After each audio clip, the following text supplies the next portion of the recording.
राधे राधे दोस्तों। इससे पूर्व की क्लास में हमने ज्यामिति से संबंधित क्लास ली थी, जिसमें हमने बिंदु, रेखा, रेखाखंड, किरण, कोण और कोणों के प्रकार में पढ़ा था। आज जो हम पढ़ने जा रहे हैं वो त्रिभुज पढ़ रहे हैं। इसी में मैं त्रिभुज की थ्योरी और इससे रिलेटेड सवाल जो रीट में आने की संभावना है उनको मैं करवा दूंगा। ठीक है दोस्तों, तो रीट की जो संबंधित ये त्रिभुज से संबंधित क्लास रहेगी। इसके बाद हम एक क्लास वृत्त की लेंगे और उसके बाद एक क्लास चतुर्भुज की लेंगे, जिसमें आयत, वर्ग और समांतर चतुर्भुज और इस प्रकार के चतुर्भुज आएंगे। तो हम शुरू करते हैं त्रिभुज से। त्रिभुज है, इसको आप सब बेसिक रूप से जानते हो। तीन भुजाओं से घिरी बंद आकृति। अगर मैं इसको एबीसी त्रिभुज का नाम दे दूं, ए, बी और सी, तो ये जो है तीन भुजाओं से घिरी क्या है, बंद आकृति। बंद का मतलब है कि यह जो आकृति है पूरी क्या है, बंद है। इस त्रिभुज, हम इसे त्रिभुज नहीं कहेंगे। मान लो आपने तीन भुजाएं ऐसे ले ली, एक, दो और तीसरी भुजा ये, तो ये त्रिभुज नहीं हुआ। क्यों? क्योंकि ये आकृति क्या नहीं है, बंद नहीं है। तो यहाँ बंद वाले पॉइंट पे आपको ध्यान रखना है। तीन भुजाओं से घिरी बंद आकृति त्रिभुज है। इसकी तीन भुजाएं रहती है। मान लो ये इस भुजा की लंबाई स्मॉल है, स्मॉल बी, इसको स्मॉल सी।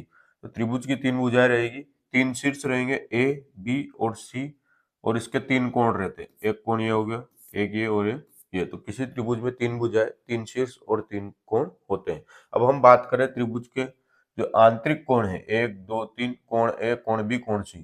तो आंतरिक कोणों का जो योग होता है वो होता है 180 डिग्री। मतलब तीनों त्रिभुज के तीनों अंतः कोणों का योग कितना होगा, 180 डिग्री। त्रिभुज के परिमाप की बात करें, परिमाप का मतलब होता है A B Rekha, B C रेखा और सी ए रेखा की लंबाई। इन तीनों ही जो रेखाएं, इनकी लंबाई जो रहती है वो त्रिभुज का परिमाप कहलाती है। तो ए बी की लंबाई प्लस बी सी की लंबाई प्लस सी ए की लंबाई। तो जो ए बी है, ए बी की लंबाई हमने यहाँ पर सी ली है, स्मॉल सी। बी सी की लंबाई हमने स्मॉल ए ली है और सी ए की लंबाई हमने स्मॉल बी ली है। ये लंबाई है स्मॉल ए बी सी। तो यहाँ पर त्रिभुज का परिमाप क्या हो जाएगा, स्मॉल सी प्लस स्मॉल ए प्लस स्मॉल बी। अब हम बात करें त्रिभुज की जो दो भुजाएं हैं, जैसे ए बी और बी सी, तो त्रिभुज की किन्हीं भी दो भुजाओं का योग उसकी तीसरी भुजा से अधिक होता है। तो मैं बात करूं यहाँ पर, तो जो ए प्लस बी रहेगा ये सी से ज्यादा रहेगा। त्रिभुज की ए भुजा, इस भुजा और इस भुजा की लंबाई को अगर मैं जोड़ूं तो इस भुजा की जो लंबाई हमने सी ली है इससे ज्यादा रहेगा। मैं यहाँ पर बी प्लस सी लिखूं तो यह ए से ज्यादा रहेगा, और अगर मैं सी प्लस ए लिखूं तो ये बी से ज्यादा रहेगा। इसका मतलब यह है कि त्रिभुज की दो भुजाओं का योग तीसरी भुजा से क्या रहता है, अधिक रहता है। अब हम बात करें, तो ये हमने यहाँ पर त्रिभुज के तीनों आंतरिक कोणों का योग देख लिया, परिमाप देख लिया त्रिभुज का। त्रिभुज के दो भुजाओं का योग तीसरी भुजा से अधिक होता है। अब हम बात करते हैं बहिष्य कोण की। तो जो त्रिभुज है, त्रिभुज के तीनों बहिष्य कोण, तीनों बहिष्य कोणों का जो योग होता है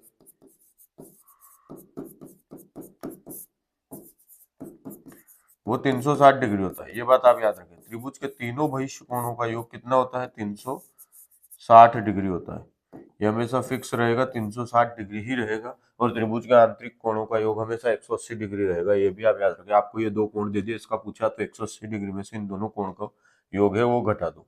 त्रिभुज के तीनों बहिष्य कोण, बहिष्य कोण का मतलब है मैं इस रेखा को इधर आगे बढ़ा दूं तो ये जो कोण है ये एक बहिष्य कोण हो गया। इसको अगर मैं ऐसे आगे बढ़ा दूं तो ये दूसरा बहिष्य कोण हो गया। इसको इधर आगे बढ़ा दूं तो ये तीसरा बहिष्य कोण हो गया। एक, दो, तीन, ये तीनों क्या हो गए, त्रिभुज के बहिष्य कोण हो गए। और इन तीनों कोणों का जो योग रहेगा वो कितना रहेगा, 360 डिग्री रहेगा। जो त्रिभुज है, त्रिभुज जो रहता है वो एक उत्तल बहुभुज रहता है। क्या रहता है, एक उत्तल बहुभुज रहता है। जो त्रिभुज है यह एक उत्तल बहुभुज रहता है। यह भी आप याद रखें, त्रिभुज एक उत्तल बहुभुज है, उत्तल बहुभुज होता है। जो त्रिभुज है वो क्या है, एक उत्तल बहुभुज है। अब ये उत्तल बहुभुज और अवतल बहुभुज क्या होते हैं ये हम क्षेत्रमिति वाली क्लास में पढ़ेंगे अच्छे से। तो ये जो त्रिभुज है ये क्या है, एक उत्तल बहुभुज है। नेक्स्ट हम बात करें, भुजाओं के आधार पर त्रिभुज के प्रकार देखें तो भुजाओं के आधार पर त्रिभुज, भुजाओं के आधार पर त्रिभुज के प्रकार देखें त्रिभुज को मैं त्रिभुज बोल के और यहाँ त्रिभुज बना देता हूँ, इसका मतलब त्रिभुज के प्रकार। मैंने यहाँ त्रिभुज बना दिया, मतलब यहाँ त्रिभुज लिखा हुआ है। तो इसमें पहला जो प्रकार आता है वो आता है समबाहु त्रिभुज। समबाहु त्रिभुज की बात करें हम, पहला प्रकार रहेगा भुजाओं के आधार पर समबाहु त्रिभुज। अगर हम समबाहु त्रिभुज की बात करें तो एक ऐसा त्रिभुज, मैं यहाँ पर त्रिभुज बना देता हूँ, ये रहा त्रिभुज। तो समबाहु त्रिभुज में क्या रहता है, सभी भुजाएं बराबर होती है। जैसे ये भुजा 6 सेंटीमीटर है, ये भी 6 है, ये भी 6 है, तीनों ही भुजा 6 सेंटीमीटर की ले ली। यहाँ पर ए हो गया, ये बी हो गया, ये सी हो गया। तो जो समबाहु त्रिभुज रहता है इसकी तीनों ही भुजाएं क्या रहेगी, बराबर रहेगी। जो तीनों ही जो आंतरिक कोण है ये भी बराबर होते हैं। और कितने होते हैं, 60 डिग्री। प्रत्येक आंतरिक कोण कितना रहेगा, 60 डिग्री। ये त्रिभुज की, समबाहु त्रिभुज की विशेषता है। तीनों भुजाएं बराबर रहेगी दोस्तों, याद रखना, समबाहु त्रिभुज में तीनों भुजाएं बराबर रहेगी और प्रत्येक आंतरिक कोण क्या रहेगा, 60 डिग्री रहेगा। अब हम बात करें दूसरा, भुजाओं के आधार पर, तो हम इसको त्रिभुज को बता रहे हैं। तो पहला समबाहु हो गया, दूसरा हो गया समद्विबाहु, समद्विबाहु त्रिभुज। तो समद्विबाहु त्रिभुज आप देखें,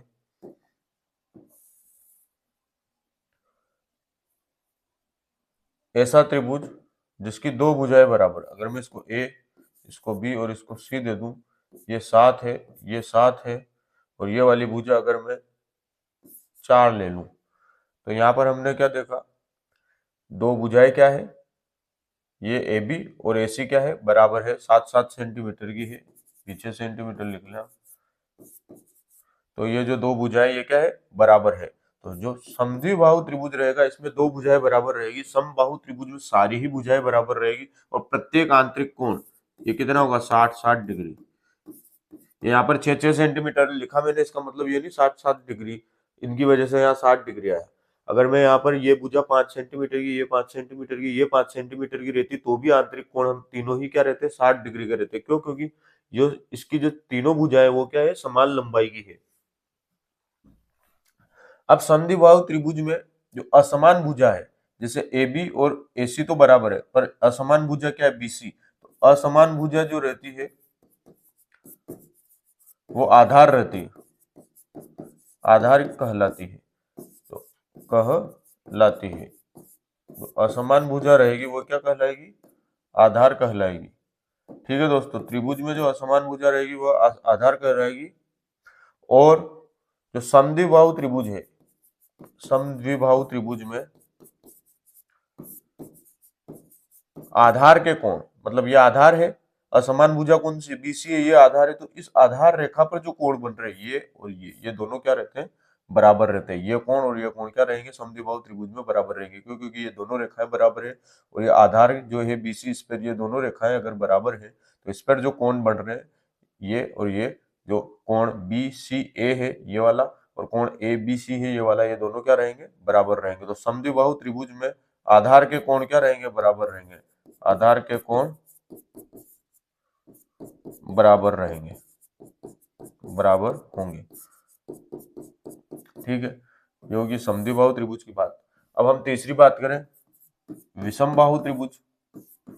विषम बाहु त्रिभुज।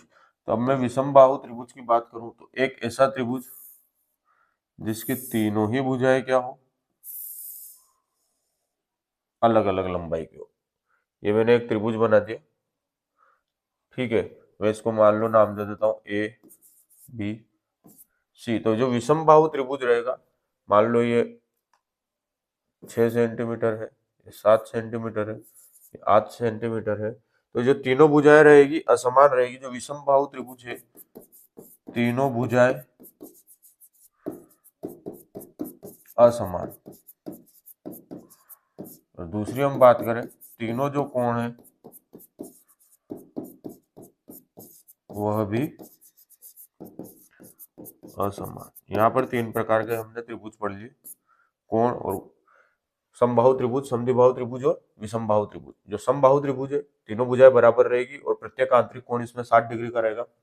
समद्विबाहु त्रिभुज की बात करें, दो भुजाएं बराबर रहेगी और ये जो तीसरी भुजा बची है जो असमान है, वह इसका आधार कहलाएगी और इस पर बनने वाले दोनों कोण क्या रहेंगे, बराबर रहेंगे। और विषमबाहु त्रिभुज में तीनों ही भुजाएं अलग अलग रहेगी और तीनों ही कोण क्या रहेंगे, अलग अलग रहेंगे। ये भुजाओं के आधार पर त्रिभुज का हमने डिवाइडेशन किया। अब हम कोणों के आधार पर त्रिभुज की बात करें, कोणों के आधार पर त्रिभुज पहला लेते हैं हम न्यून कोण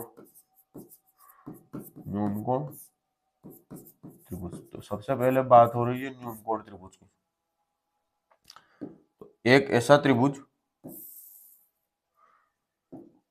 न्यून कोण त्रिभुज कौन सा त्रिभुज रहेगा, यहां पर लिख लो, जिसके मान लो त्रिभुज है ए बी सी, ये इसके तीनों कोण हैं, जिसके तीनों कोण, न्यून कोण त्रिभुज वह रहेगा जिसके तीनों कोण 90 डिग्री से क्या हो, कम हो। तो त्रिभुज में पहली बात हुई न्यून कोण त्रिभुज की, तो वह त्रिभुज जिसके 1 2 3 ये तीनों कोण बन रहे हैं, ये क्या हो, 90 डिग्री से क्या हो, कम हो। कोण का मतलब इस रेखा और इस रेखा के बीच में ये जो एंगल है, ये एंगल मतलब थीटा, जिसको हम थीटा भी बोलते हैं, ये इसमें ये और इसमें ये, इन तीनों का मान 90 डिग्री से क्या हो, कम हो। तो ये क्या रहेगा, न्यून कोण त्रिभुज। अब हम बात करते हैं समकोण त्रिभुज की।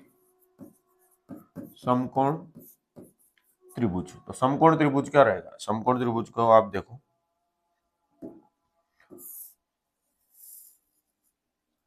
ये रहा समकोण त्रिभुज। समकोण त्रिभुज में ये वाला जो एंगल रहेगा, ये रहेगा 90 डिग्री, ए बी और सी, ये आपको नजर भी आ रहा होगा। तो एक कोण क्या रहता है, एक कोण 90 डिग्री हो, वह त्रिभुज जिसका एक कोण क्या हो, 90 डिग्री हो, वह त्रिभुज क्या कहलाएगा, समकोण त्रिभुज कहलाएगा। अब तीसरी हम बात करें अधिक कोण त्रिभुज, अधिक कोण त्रिभुज की। अधिक कोण त्रिभुज वह त्रिभुज रहेगा जिसमें जो त्रिभुज की भुजा है उनमें एक कोण जो रहेगा वो क्या रहेगा, 90 डिग्री से अधिक रहेगा। अब देखो मैं अधिक कोण त्रिभुज आपको बना के बताता हूं। जैसे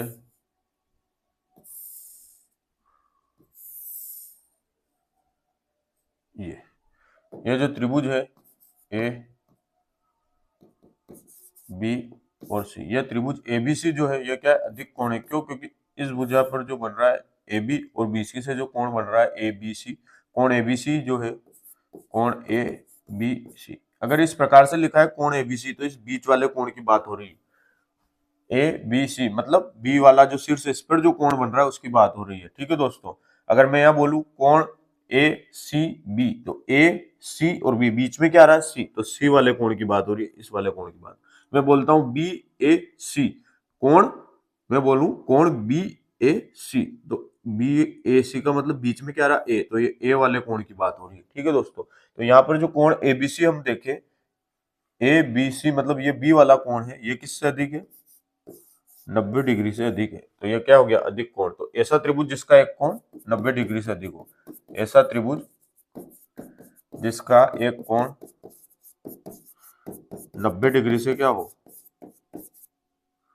90 डिग्री से अधिक हो। तो यहाँ पर 3 प्रकार के त्रिभुज कोणों के आधार पर, न्यून कोण, समकोण और अधिक कोण। न्यून कोण जिसके तीनों ही कोण 90 डिग्री से कम हो, समकोण जिसका एक कोण 90 डिग्री हो, अधिक कोण ऐसा त्रिभुज जिसका एक कोण 90 डिग्री से अधिक हो। देखो अधिक कोण त्रिभुज में जो रेखा रहेगी न्यून कोण में ऐसी थी, इसी को अगर मैं सीधा कर दूं तो ये 90 डिग्री बन गया, ये समकोण हो गया। और इसी रेखा को अगर मैं 90 से आगे ले गया, देखो आप, तो 90 से जैसे आगे जाएगी तो ये क्या बन जाएगी, अधिक कोण त्रिभुज बन जाएगी। ठीक है, नेक्स्ट हम बात करते हैं त्रिभुज के गुणधर्म। अगर हम देखें तो पहली बात जो है त्रिभुज से संबंधित वो है, अगर मैं एक त्रिभुज यहां पर बना दूं, यहां पर अपन लिख लेते गुणधर्म, किसके, त्रिभुज के। पहला, अगर ये एक त्रिभुज है ए बी सी,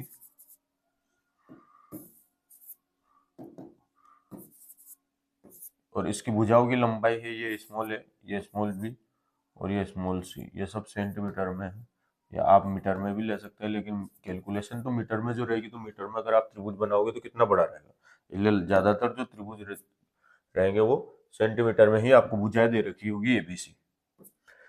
ठीक है, अब जो इसका एक गुणधर्म है कि त्रिभुज की जो दो भुजाएं हैं इनका योग हमेशा तीसरी भुजा से अधिक रहेगा। तो गुणधर्म आप ऐसे लिख लो बस, त्रिभुज की दो भुजाओं का योग, त्रिभुज की दो भुजाओं का योग तीसरी भुजा से अधिक होगा। दो भुजाओं का योग तीसरी भुजा से अधिक होता है।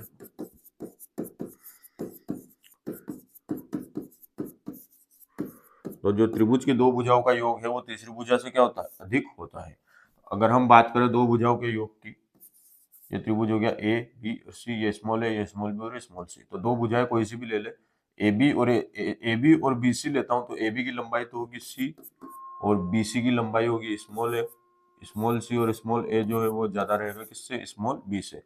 ठीक है, ऐसे ही अगर मैं देखूं ए सी और बी सी लेते हैं, तो ए सी तो हो गया स्मॉल बी और बी सी हो गया स्मॉल ए, ये हमेशा ज्यादा रहेगी किससे, स्मॉल सी से।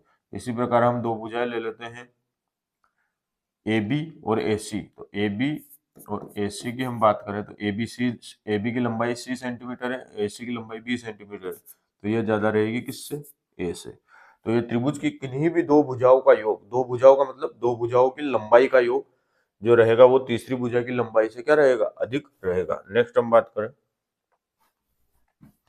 अब त्रिभुज की दो भुजाओं का अंतर जो है, अगर कोई त्रिभुज हम वापस ले लेते हैं, जो त्रिभुज है इसकी दो भुजाओं का अंतर ये वही ए बी और सी, ये स्मॉल ए, ये स्मॉल बी और ये स्मॉल सी।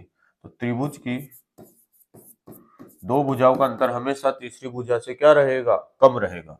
त्रिभुज की दो भुजाओं का अंतर हमेशा तीसरी भुजा से कम रहेगा, हमेशा। तो तीसरी भुजा है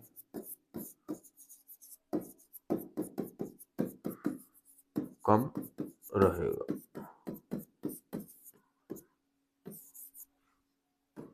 त्रिभुज की दो भुजाओं का अंतर हमेशा तीसरी भुजा से क्या रहेगा, कम रहेगा। अब दो भुजाएं देख लो आप, पहली बात करें हम सी ए बी और बी सी का हम अंतर निकालें, ए बी तो है सी और बी सी क्या है, स्मॉल है। यहाँ पर ये मोड का चिन्ह इसलिए लगता है कि मान लो ए सी से बड़ा हुआ तो हम ए माइनस सी लिख देंगे, और अगर सी ए से बड़ा रहा तो सी माइनस ए रखेंगे। दो भुजाएं जो हम ले रहे हैं उनमें जो बड़ी भुजा है उसको हम आगे रखेंगे, इसलिए मैंने मोड का निशान लगाया, क्योंकि अभी हमने एबीसी यहाँ पर माना है, हमें पता नहीं है सी क्या है ए क्या है। तो यहाँ पर मोड का मतलब ये है कि सी में से ए घटाऊं या ए में से सी घटाऊं, अगर माइनस में भी उत्तर आया तो उसे हम प्लस में लेंगे। ठीक है, इन दोनों में जो भी बड़ी रहेगी उसको हम वैसे तो आगे रखेंगे, लेकिन यहाँ सी माइनस ए इसलिए लिखा, मोड का निशान इसलिए लगाया क्योंकि अगर सी छोटी निकली और ए बड़ा निकला तो यहाँ माइनस में उत्तर आएगा, और मोड में अगर कोई संख्या रहती है तो उसका जो उत्तर रहता है वो मोड से जैसे ही बाहर निकलती है तो वो प्लस में हो जाती है, इसलिए यहाँ पर मोड लगाया गया। ये रहेगी, ये किससे कम रहेगी, बी से कम रहेगी। अगर हम इसी में दूसरी बात करें AC और BC की, मान लो मैं AC में से BC को घटा दूं B माइनस ए लिखता हूं, तो ये C से कम रहेगी। और तीसरी हम बात करें AB में से AC घटाते हैं तो AB C minus AC B, तो ये किससे कम रहेगी, A से कम रहेगी। तो त्रिभुज की कोई भी दो भुजाएं ले लो आप, उन दोनों का जो अंतर रहेगा वो तीसरी भुजा से क्या रहेगा दोस्तों, कम रहेगा। नेक्स्ट हम बात करते हैं, अब हम बात करें तीसरी बात जो होगी यहाँ पर गुणधर्म की, यदि त्रिभुज एबीसी में सबसे बड़ी भुजा अगर सी है, त्रिभुज एबीसी में सबसे बड़ी भुजा अगर सी है तो अन्य दो भुजाएं स्मॉल ए और स्मॉल बी है। तो यहाँ पर हम अलग अलग कंडीशन देखते हैं, यदि त्रिभुज में सबसे बड़ी भुजा सी है और अन्य दो भुजाएं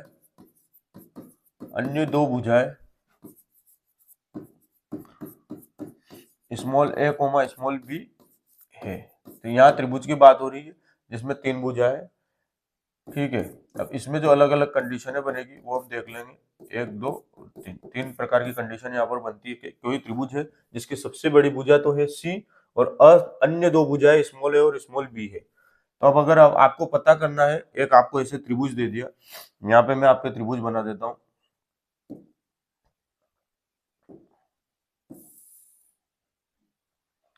ये कैपिटल ए, ये एबीसी आपका त्रिभुज हो गया।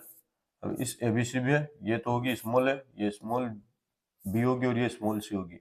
यहाँ पर आपको ए बी और ए सी सेम सेम नजर आ रही है। नजर आने का मतलब ये नहीं कि ये दोनों बराबर होगी, क्या पता सी की वैल्यू थोड़ी सी ज्यादा हो, ये 1 सेंटीमीटर हो, ये 1.5 सेंटीमीटर हो, या ये 5 सेंटीमीटर है, ये 5.5 सेंटीमीटर हो। तो त्रिभुज ऐसे आकृति देख के आपको, सवाल में भी आपको आकृति देख के अनुमान नहीं लगाना कि दोनों भुजाएं सेम सेम नजर आ रही है। वहां पर हर चीज कैलकुलेशंस होगी। दो भुजाएं आपको बिल्कुल सेम, जब तक प्रश्न में नहीं दिया गया हो कि ए बी ए सी के बराबर है, तब तक आप इनको समान लंबाई का नहीं माने। ये बात याद रखें आप, क्योंकि प्रश्न जब आपके पेपर में भी आएगा तो वह आकृति ऐसी बनी रहेगी, आपको लगेगा ये दोनों भुजाएं सेम सेम लंबाई की है। पर जब तक आपको प्रश्न में दिया नहीं हो कि ए बी या ए सी बराबर लंबाई की है, तब तक आप उनको समान लंबाई का न माने। या फिर आपको ये दोनों कोण दे रखे हों और दोनों ही कोण अगर सेम हो, तो जो लंबाई की, अगर ये दोनों समान लंबाई में होगी तो ये दोनों एंगल क्या रहेंगे, सेम रहेंगे। और या तो आपको प्रश्न में दोनों एंगल समान लंबाई के दे दिए, समान मान के दे दिए, ये भी 60 डिग्री दे दिया, ये भी 60 दे दिया, तब तो आप कह सकते हो कि ए बी ए सी के बराबर रहेगी। लेकिन आपको ये दोनों कोण नहीं दिए, अगर इन कोणों का मान दे दिया और दोनों ही कोणों का मान समान आ रहा है, तो वहां तो बीसी आधार हो जाएगा और ये दोनों रेखाएं क्या हो जाएगी, समान हो जाएगी। लेकिन अगर आपको ये दोनों कोणों के मान भी नहीं दिए और ये रेखाएं ऐसे दे रखी, तो आप इनको समान लंबाई का नहीं माने। जब तक आपके पास किसी प्रकार का कोई गुणधर्म नहीं हो कि ये दोनों समान लंबाई के होंगे, तब तक आप उसे नहीं माने। मतलब आंखों से देखकर आप किसी त्रिभुज में ये नहीं कहे कि ये दोनों समान लंबाई के। इसलिए मैंने यहाँ पर ये डायग्राम लिया, ताकि आप ऐसा ना कह दे कि ये और ये तो समान लंबाई के दिख रहे हैं तो दोनों बराबर होगी, नहीं। जब तक इसमें ऐसा कोई गुणधर्म नहीं लग रहा हो, अगर मैं यहाँ पर ये दोनों कोण दे देता हूँ, ये 45, ये 45, ये 60, ये 60, ये 70, ये 70, तब आप कह सकते हो कि ये दोनों समान लंबाई के। पर यहाँ ना तो आपको कोण दे रखा, ना मैंने इनकी लंबाई बताई, तो आप ये नहीं कह सकते कि ए बी और ए सी समान लंबाई के। तो यहाँ पर अगर हम बात करते हैं, ये त्रिभुज एबीसी में है, इसमें सबसे बड़ी भुजा सी है और अन्य दो भुजाएं ए कोमा बी है। यह बात आपको दे रखी है कि सबसे बड़ी भुजा क्या है, सी है, और अन्य दो भुजाएं ए और बी है। तो यहाँ पर पहली कंडीशन देखो, ए स्क्वायर प्लस बी स्क्वायर, भुजा, इस भुजा की लंबाई का स्क्वायर और इस भुजा की लंबाई का स्क्वायर अगर सी स्क्वायर से क्या है, ज्यादा है, तो यह जो त्रिभुज रहेगा यह क्या रहेगा, न्यून कोण त्रिभुज रहेगा। क्या रहेगा, न्यून कोण त्रिभुज रहेगा। दूसरी कंडीशन, अगर ए स्क्वायर प्लस बी स्क्वायर है वो बराबर किसके हो गया, सी स्क्वायर के, तो क्या बनेगा, समकोण त्रिभुज। समकोण त्रिभुज, अब देखो समकोण त्रिभुज अगर ये होता तो ये ऐसे बना रहता, है ना, ए बी और सी, ये हो गया, ये सी वाली होगी, ये स्मॉल बी हो गया, स्मॉल हो गया। ए स्क्वायर प्लस बी स्क्वायर बराबर क्या होता है, सी स्क्वायर। आधार का स्क्वायर प्लस लंब का स्क्वायर बराबर कर्ण का स्क्वायर, ये अपने आप बन रहा, तो क्या हो गया, समकोण त्रिभुज हो गया। अब अगर हम बात करें ए स्क्वायर प्लस बी स्क्वायर जो है वो छोटा है किससे, सी स्क्वायर से, तो इस प्रकार का जो त्रिभुज बनेगा यह क्या रहेगा, अधिक कोण त्रिभुज होगा। अब बात करें यहाँ से इन गुणधर्मों से प्रश्न कैसे पूछेंगे। आपको कोई प्रश्न दे दिया, उसमें तीनों भुजाओं की लंबाई दे दी, ठीक है। अब आपसे पूछ रहा है त्रिभुज होगा अधिक कोण, न्यून कोण, समकोण या समबाहु त्रिभुज। अब आप वहां पर सोचेंगे किस प्रकार का त्रिभुज है। समबाहु मतलब जिसके तीनों भुजाएं समान हो, तो वो तो अपने आप ही न्यून कोण में आ जाएगा, क्योंकि उसके सारे ही कोण न्यून कोण रहेंगे। तो पहला ऑप्शन रहेगा न्यून कोण, दूसरा समकोण, तीसरा अधिक कोण और चौथा रहेगा कोई नहीं, ठीक है। अब हम बात करें तो उस प्रकार के प्रश्न में जब आपको तीनों ही भुजाओं की लंबाई दे दी, तो आप यहाँ पर ऐसे कैलकुलेट करें, सबसे बड़ी भुजा को अलग रख ले, बच्ची दो भुजाओं का स्क्वायर निकाल के और तीसरी भुजा के स्क्वायर से उसको कंपेयर करें। अगर दो भुजाओं का, जो छोटी दो भुजाएं उन दोनों का स्क्वायर तीसरी जो सबसे बड़ी भुजा है उसके स्क्वायर से ज्यादा है, तो न्यून कोण हो जाएगा, उसके बराबर हो गया तो समकोण हो जाएगा, और उससे कम हुआ तो अधिक कोण हो जाएगा। इस प्रकार से आप उस प्रश्न को हल करेंगे। और इससे पहले जो हमने पढ़े और गुणधर्म, इससे पहले जो हमने गुणधर्म पढ़ा था, भुजा जो रहेगी हमेशा तीसरी भुजा से कम रहेगी, तो आपको ऐसे तीन तीन भुजाओं के नाम माप दे दिए प्रश्न में और पूछा कि इस कौन सी ऑप्शन ऐसा है जिससे त्रिभुज का निर्माण होगा, मतलब ऐसा त्रिभुज का निर्माण कौन से हिस्से होगा। तो आपको देखना है कि जो उनमें से जो जो छोटी भुजा है उनका अंतर हमेशा तीसरी भुजा से क्या होना चाहिए, कम होना चाहिए, या जो दो छोटी भुजा है उन दोनों ही भुजाओं का योग जो रहेगा वो तीसरी भुजा से क्या रहेगा, ज्यादा रहेगा। तो इस प्रकार की कंडीशन आपको ये गुणधर्म वहां पर, अगर आपको तीनों भुजाओं की लंबाइयां दे रखी है और कोई भी चीज दी प्रश्न में, बस आपको तीन भुजाओं की लंबाई दे दी प्रश्न में, इसके अलावा आपको कोई कोण, कोई एंगल या कुछ भी चीज नहीं बताई गई, तो आप वहां कैसे पता करोगे ये त्रिभुज है या नहीं है, और अगर है तो अधिक कोण है, न्यून कोण है या समकोण है। तो इस प्रकार की चीजें, इस प्रकार के जो प्रश्न रहेंगे उसमें आपके ये चीजें सहायता करेगी। आप ए स्क्वायर प्लस बी स्क्वायर अगर ग्रेटर देन सी स्क्वायर होगा तो न्यून कोण, और यहाँ जो सी रहेगी ये सबसे बड़ी भुजा है, ए बी, जो इस सी के अलावा जो बची दो भुजा है वो क्या रहेगी, ए बी रहेगी। ठीक है दोस्तों, नेक्स्ट हम बात करते हैं थेलस प्रमेय। एक थेलस वैज्ञानिक है, थेलस क्या, थेल्स प्रमेय, एक वैज्ञानिक है, इन्होंने एक प्रमेय दी कि जैसे कोई अगर एक त्रिभुज बना हुआ है, यह एक त्रिभुज है, इसकी भुजा के समांतर खींची गई रेखा, जो ये है त्रिभुज है, अगर मैं इसकी ये जो भुजा है ए बी सी की हम बात करें तो जो बी सी जो भुजा है, बी और सी भुजा जो है, इसके समांतर अगर मैं एक रेखा खींच दूं, इस भुजा बीसी के समांतर में एक रेखा यहां पर ऐसे खींच रहा हूं, ठीक है, इसको मैं नाम दे देता हूं डी और ई। तो थेलस प्रमेय कहती है कि त्रिभुज की किसी एक भुजा के समांतर खींची गई रेखा शेष दो भुजाओं ए बी और ए सी को क्या करती है, समान अनुपात में काटती है। मतलब ये और इसका अनुपात, इसका और इसका अनुपात क्या रहेगा, समान रहेगा। तो यहां से अगर हम कैलकुलेट करें तो ए डी बटा डी बी जो रहेगा वो बराबर रहेगा ए ई बटा ई सी के। ए डी बटा डी बी बराबर रहेगा ए ई बटा ई सी के, अगर मैं बी सी के समांतर एक रेखा खींचता हूं।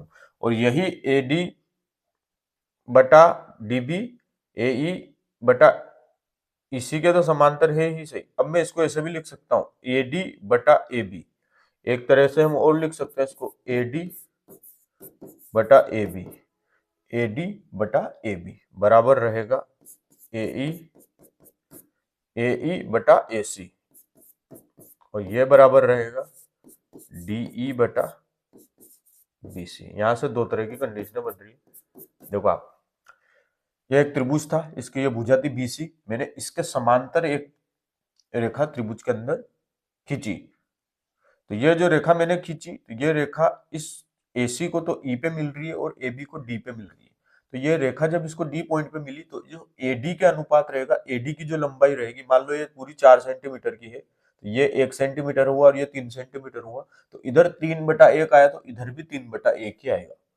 समझ रहे हो, अनुपात। तो AD बटा DB अगर मैं करता हूँ, AD बटा DB, तो ये बराबर रहेगा AE बटा EC के। मतलब अगर इस BC के मैंने समांतर कोई रेखा खींची, तो इन दो बची हुई रेखाओं को वो समान अनुपात में काटेगी। ठीक है, तो यहां से अगर हम लिखे भी तो किसी त्रिभुज की एक भुजा के समांतर खींची गई रेखा, एक भुजा के समांतर, एक भुजा के समांतर खींची गई रेखा, समांतर खींची गई रेखा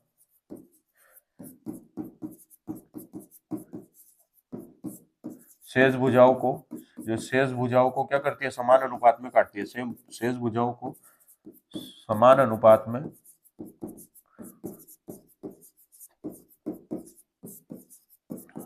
काटती है। मैं यहाँ पर बोलता भी जा रहा हूँ, इसलिए मैं यहाँ पर ज्यादा सुंदर राइटिंग में जमा जमा के नहीं लिख रहा हूँ, क्योंकि अगर मैं यहाँ पर लिखूंगा तो हमारा जो वीडियो बहुत लंबा हो जाएगा। तो आप यहाँ से समझ ले, किसी त्रिभुज की एक भुजा के समांतर खींची गई रेखा शेष भुजाओं को क्या करती है, समान अनुपात में काटती है। जो शेष भुजाएं हैं उनको क्या करेगी, ये समान अनुपात में काटेगी। तो बीसी के समांतर डी थी, ये दोनों भुजाएं बची थी, तो एडी, एबी और एसी को इसने क्या किया, समान अनुपात में काटा। और एक चीज और यहाँ से होती है, तो एडी अपॉन एबी होता है, वैसे ही एई अपॉन एसी होगा, वो बराबर होगा डीई अपॉन बीसी के। ये चीज आप यहाँ से याद रखें। नेक्स्ट हम बात करते हैं थेलस प्रमेय के बाद। एक पॉइंट और है, यदि कोई रेखा त्रिभुज की दो भुजाओं के, यहाँ पर मैं त्रिभुज बनाता हूं, यदि कोई रेखा है वो त्रिभुज के दो भुजाओं के मध्य बिंदुओं को मिले, जैसे यहां पर मैं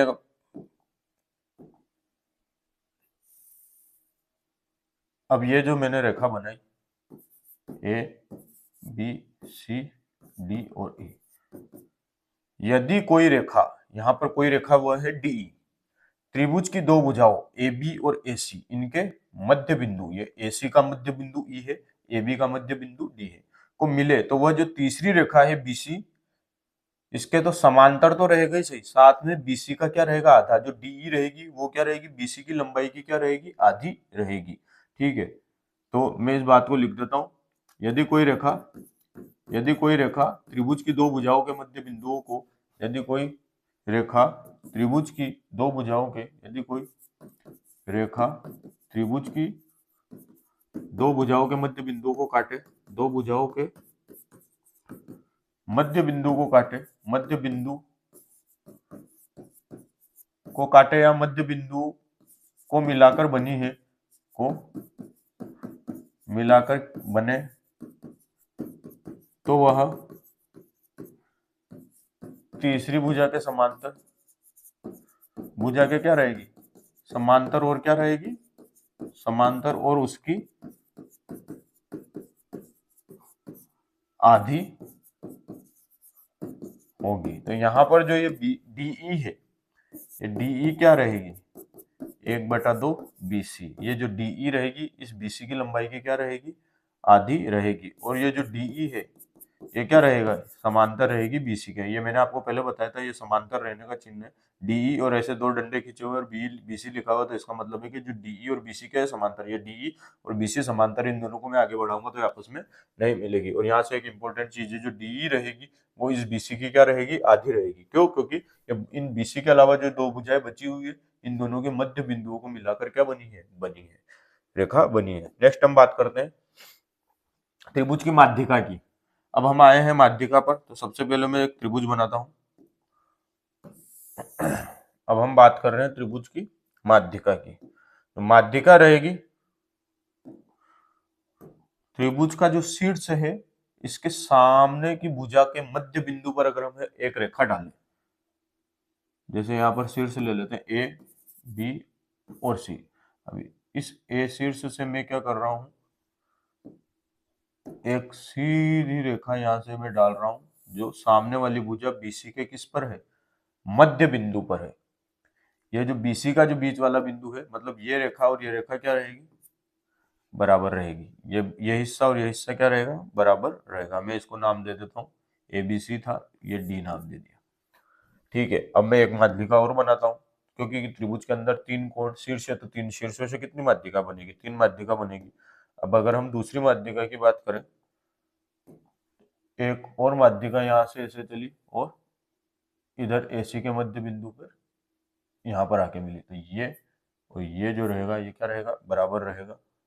ठीक है, और इस पॉइंट को हम दे देते हैं ए बी सी हो गया, तो ये डी के बाद ये ई नाम दे देते हैं। अब अगर हम तीसरी बात करें, तीसरी भी माध्यिका एक और रहेगी। तीसरी माध्यिका की बात करें तो वो यहां से चलेगी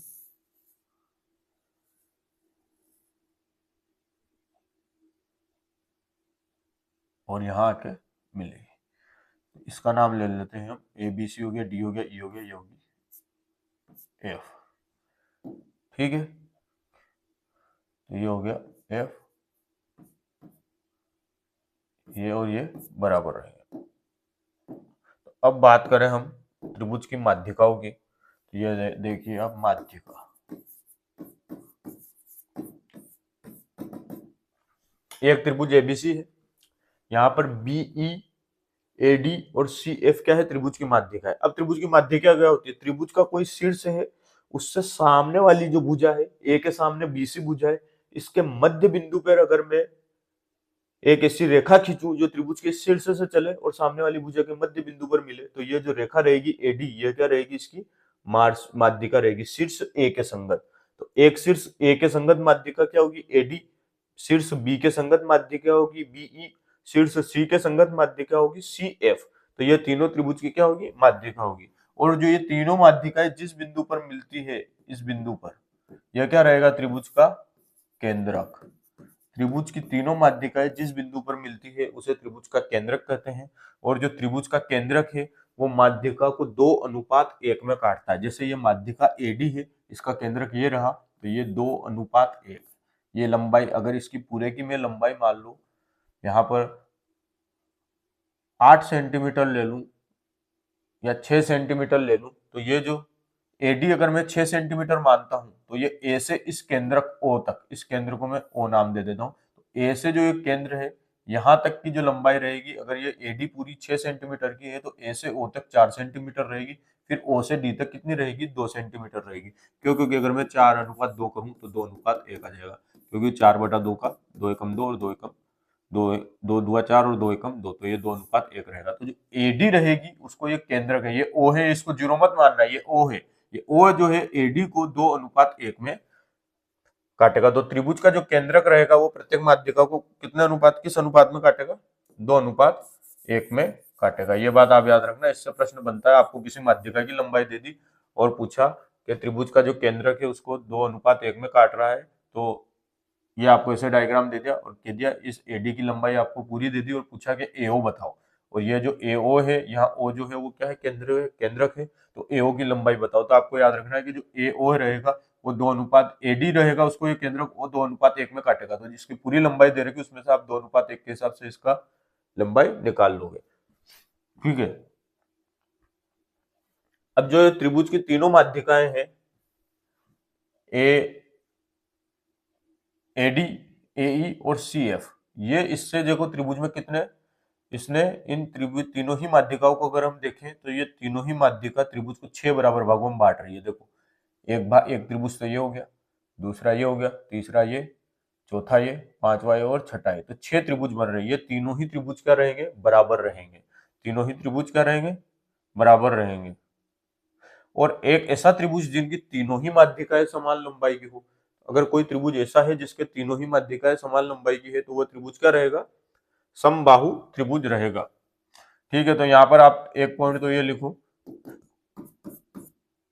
त्रिभुज का केंद्रक, त्रिभुज का जो केंद्रक है वो क्या करेगा, प्रत्येक माध्यिका को 2:1 में काटेगा। यहां से प्रश्न बनता है, प्रत्येक माध्यिका को 2:1 में काटता है या विभाजित करता है। दूसरी बात रखो, लिखो, त्रिभुज की जो तीनों माध्यिकाएं हैं, त्रिभुज की तीनों माध्यिकाएं क्या रहती है, संगामी रहती है, मतलब एक बिंदु से निकलती है। त्रिभुज की तीनों माध्यिकाएं संगामी होती है, संगामी होती है, और संगामी बिंदु क्या रहेगा, केंद्रक। संगामी बिंदु केंद्रक होगा। क्या होगा, केंद्रक होगा। तीसरी अगर हम बात देखें तो वह रहेगी, त्रिभुज की माध्यिकाएं त्रिभुज को 6 बराबर भागों में विभाजित करती है। ठीक है। त्रिभुज की माध्यिकाएं त्रिभुज को कितने बराबर भागों में बांटेगी, त्रिभुज को 6 बराबर भागों में बांटेगी, 6 बराबर भागों में बांटती है, बराबर भागों में बांटती है। ठीक है। तो त्रिभुज की माध्यिका है वो त्रिभुज को कितने भागों में बांट रही है, 6 भागों में। इन तीनों माध्यिकाओं ने त्रिभुज को 1 2 3 4 5 6 भागों में, 6 बराबर भागों में बांट दिया। नेक्स्ट हम बात करते हैं, त्रिभुज की भुजाओं पर स्थित मध्य बिंदुओं से निष्कर्ष निकालते हैं। जैसे मैंने अगर एक कोई त्रिभुज बना दिया, अब इस त्रिभुज के मध्य बिंदु, भुजाओं का जो मध्य बिंदु है, इनको मिला के मैंने एक त्रिभुज बनाया। इस भुजा का मध्य बिंदु, इस भुजा का मध्य बिंदु यहाँ पर रहेगा, और इस भुजा का मध्य बिंदु क्या रहेगा, यहाँ पर रहेगा। अब हमने त्रिभुज ले लिया, ए बी सी, यहाँ पर डी ई एफ। ठीक है। तो ये एक त्रिभुज है, त्रिभुज एबीसी। त्रिभुज की भुजाओं पर स्थित मध्य बिंदुओं से मिलाकर एक त्रिभुज बनाया। ये त्रिभुज एबीसी था, इसकी ये जो भुजाएं हैं एबी, एसी और बीसी, इनकी भुजाओं के जो मध्य बिंदु है, इसका है एफ, इसका ई और इसका डी, इनको मिला के मैंने क्या करा, एक त्रिभुज बनाया। तो एसी का मध्य बिंदु एफ, एबी का मध्य बिंदु ई और बीसी का मध्य बिंदु क्या है, डी। तो यहां से जो एक त्रिभुज ये बना है, इस त्रिभुज का जो क्षेत्रफल रहेगा, ठीक है, अंदर वाले त्रिभुज की बात कर रहा हूं, जो त्रिभुज ई एफ डी का जो क्षेत्रफल रहेगा, ये रहेगा 1/4 त्रिभुज ए बी सी का क्षेत्रफल। इस अंदर जो त्रिभुज बनेगा इनकी भुजाओं के मध्य बिंदुओं को मिलाने से वो जो त्रिभुज रहेगा उसका क्षेत्रफल जो रहेगा वो इस पूरे त्रिभुज के क्षेत्रफल का चौथा हिस्सा रहेगा। और इसको इन भुजाओं को अंदर मिलाने के बाद जो त्रिभुज बन रहे हैं दोस्तों, A E F, E D B, F D C, और एक इन भुजाओं के मध्य बिंदु को मिलाए तो ई एफ डी, ये चार, 1 2 3 4 चारों ही जो त्रिभुज बनेंगे इन त्रिभुजों का जो क्षेत्रफल रहेगा वो बराबर रहेगा। और ये चारों ही त्रिभुज क्या रहेंगे, बराबर रहेंगे। मतलब इस एबीसी त्रिभुज का जो क्षेत्रफल था उसको इन चारों त्रिभुजों ने 4 बराबर भागों में बांट दिया है। तो त्रिभुज की बात करें हम अंदर वाले की ई एफ डी की, इसका जो क्षेत्रफल रहेगा वो 1/4 त्रिभुज एबीसी का क्षेत्रफल, त्रिभुज ई एफ डी का क्षेत्रफल जो रहेगा वो रहेगा 1/4 त्रिभुज एबीसी का क्षेत्रफल। और एक चीज और यहाँ से निकल गया, जो त्रिभुज ई एफ डी है इसका क्षेत्रफल बराबर रहेगा त्रिभुज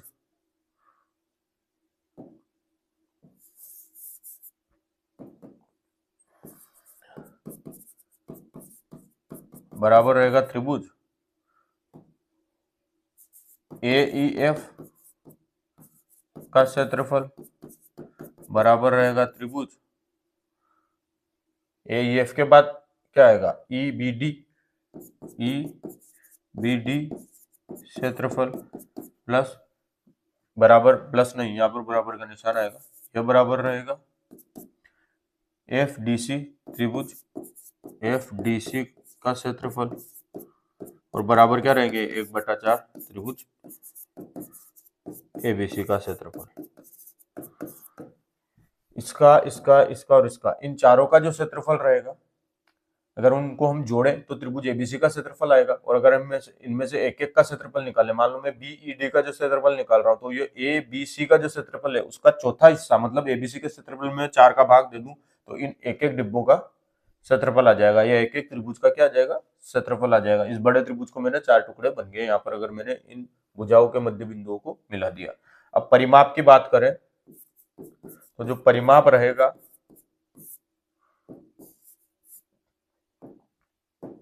इन अंदर जो ये छोटे त्रिभुज बने हैं इनका जो परिमाप रहेगा वो हर एक त्रिभुज का परिमाप क्या रहेगा, इस त्रिभुज एबीसी के परिमाप का आधा रहेगा।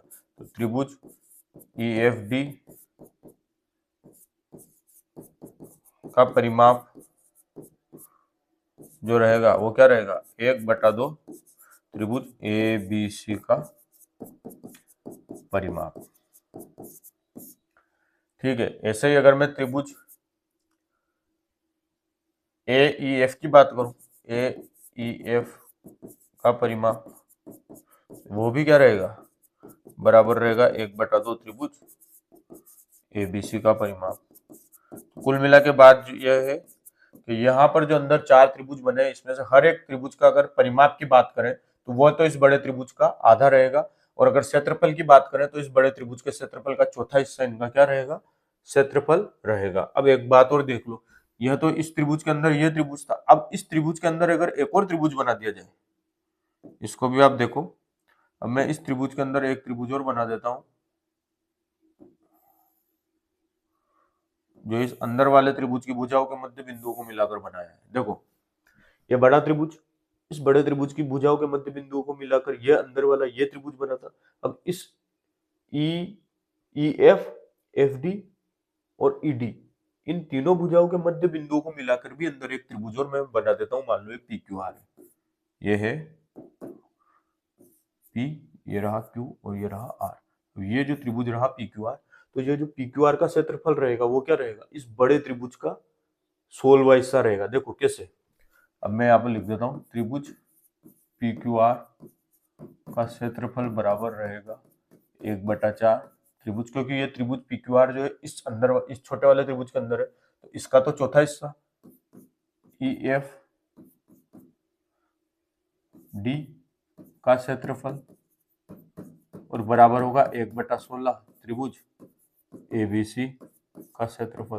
क्यों, क्योंकि देखो ये इस वाले त्रिभुज का क्षेत्रफल क्या था, 1/4 त्रिभुज एबीसी का क्षेत्रफल, पूरा त्रिभुज एबीसी था, इसके अंदर इसकी एबीसी वाले की भुजाओं के मध्य बिंदुओं को मिलाया तो ये त्रिभुज बना था।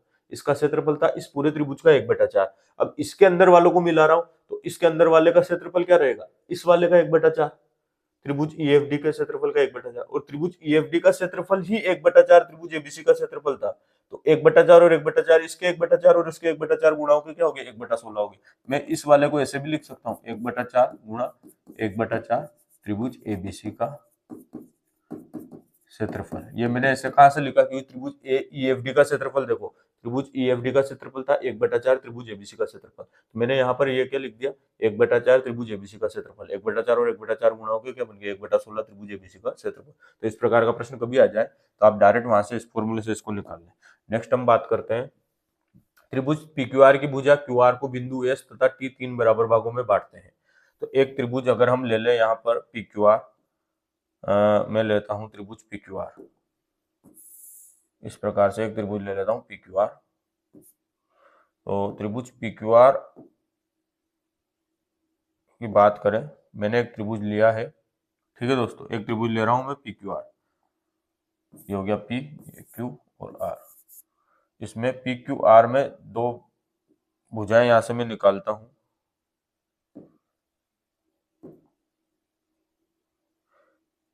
क्यू और आर पे दो बिंदु ले लेता हूं, एक एस और एक टी।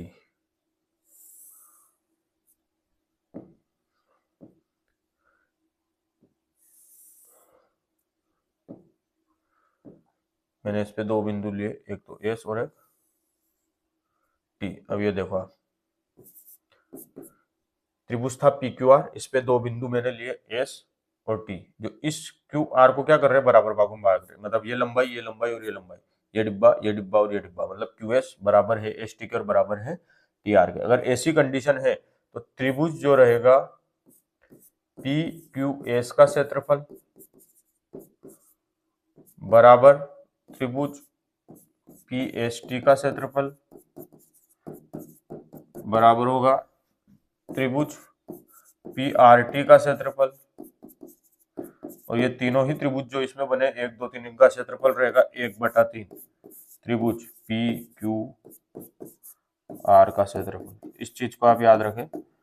अगर इस प्रकार से आपके सामने कोई त्रिभुज आ गया जिसके जस्ट सामने वाली लाइन पर दो बिंदु एस और टी, जो इसको 3 बराबर भागों में बांट रहे हैं, तो इस त्रिभुज का क्षेत्रफल, इस त्रिभुज का क्षेत्रफल, इस त्रिभुज का क्षेत्रफल, देखो एक, दूसरा ये बन रहा पी एस टी, तीसरा बन रहा पी टी आर। इन तीनों ही त्रिभुजों का अगर हमें क्षेत्रफल पूछ ले किसी भी एक का, तो उसका क्षेत्रफल रहेगा इस पी क्यू आर त्रिभुज के क्षेत्रफल का क्या रहेगा, तीसरा हिस्सा। मतलब पी क्यू आर के त्रिभुज में मैं 3 का भाग दे दूं क्षेत्रफल में, तो इनका माना जाएगा। अब त्रिभुज के केंद्र की बात करें तो त्रिभुज में सबसे पहले हम लेते हैं लंब केंद्र की बात कर लेते हैं। त्रिभुज के केंद्रों में लंब केंद्र। अब मैं लंब केंद्र की बात करूं तो मान लो मैं एक त्रिभुज बना देता हूं। तो त्रिभुज का जो लंब केंद्र रहता है वो रहता है त्रिभुज की किसी भी शीर्ष से विपरीत भुजा पर समकोण वाली रेखा। अगर मैं इस शीर्ष से इस भुजा पर एक लंब केंद्र मतलब लंब डालूं तो वह इस पे क्या रहेगा, समकोण रहेगा। मतलब इस शीर्ष से मैं एक लाइन इस पर ऐसे खींचता हूं तो ये जो एंगल रहेगा ये रहेगा 90 डिग्री।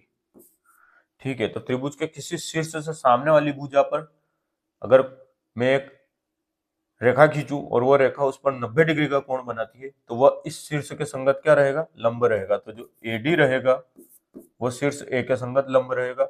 ऐसे ही अगर मैं दूसरा यहाँ से एक लाइन सीधे ऐसे खींच दूं और ये भी 90 डिग्री है, तो यह बी और इसको ये सी है, और इसको अगर मैं, ये तो था एडी, इसको दे देता हूं मैं एफ नाम, और एक और मैं यहाँ से खींचता हूँ इस सी से, जो इससे होकर जाता है और यहाँ पे कितना बनाता है, 90 डिग्री का कोण बनाता है। ठीक है, तो यहाँ से 3 मैंने रेखाएं खींची, ये रेखा इस पे 90 डिग्री का कोण बना रही है, ये इस पे 90 डिग्री का कोण बना रही है। ये थोड़ी सी हल्की सी टेढ़ी मेढ़ी है तो कोई बात नहीं, ये सीधी ही रेखा है एक तरह से। या फिर मैं इसको इससे लेता हूँ, ये अब आपकी लाइन जो रहेगी वो क्या हो जाएगी,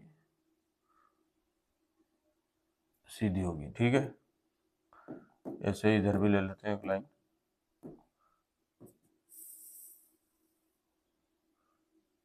ये भी सीधी। ठीक, तो शीर्ष से सामने वाली भुजा पर अगर मैं 90 डिग्री के कोण से कोई रेखा अगर खींचता हूं या शीर्ष से सामने वाली भुजा पर अगर मैं विपरीत भुजा पर कोई ऐसी रेखा जो उस पर 90 डिग्री का कोण बना रही है, तो उस शीर्ष के संगत ये एडी रेखा क्या रहेगी, लंब रहेगी। ठीक है, ए बी सी, ये डी ई, डी एफ हो गया, ये ई नाम दे देते हैं, डी ई एफ।